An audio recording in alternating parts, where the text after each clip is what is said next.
Well, shalom. Welcome to Word Pictures in Ancient Hebrew. We continue our journey in this edition through words in the Old Testament that we are transposing from modern English, modern Hebrew, into Ancient Paleo Hebrew.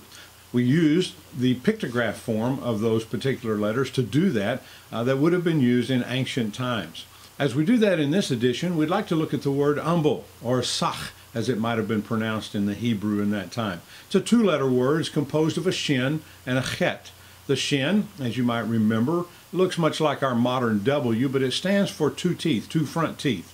And the picture that you would get from that particular letter would be the idea of those teeth tearing or ripping or destroying other flesh, say as an animal began to eat the animal that it had captured. Or when we might eat something that we would press and we would tear with those two front teeth. The chet, on the other hand, is a picture of a wall. It stands for a fence or for a wall.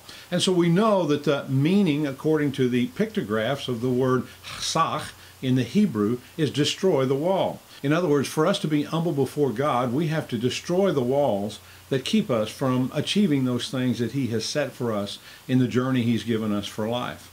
As we study the word sin, we might remember that it's a wall that comes up and prevents us from achieving the target or hitting the target. And so being humble simply means destroy that wall. Let's look at a couple of scriptures and we'll see how that works in the Bible itself. In 2 Chronicles chapter 7, you'll remember this. Solomon was having this conversation with the Lord about the dedication of the temple. And God told Solomon, if my people who are called by my name will humble themselves and pray and seek my face and turn from their wicked ways, then I will hear from heaven and will forgive their sin and heal their land. Well, obviously, it takes humility to finish out the rest of those instructions.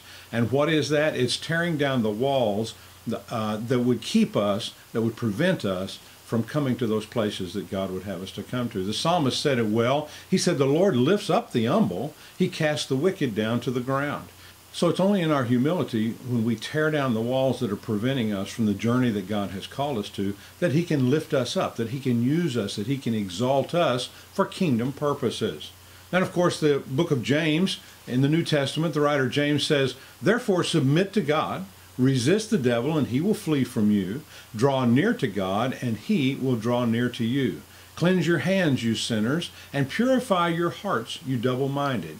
Humble yourselves in the sight of the Lord, and He will lift you up. Well, he echoes what the psalmist said when he says, humble yourselves in the sight of the Lord. So we know that doing that means breaking down the walls that keep us from achieving the journey that God has called us to.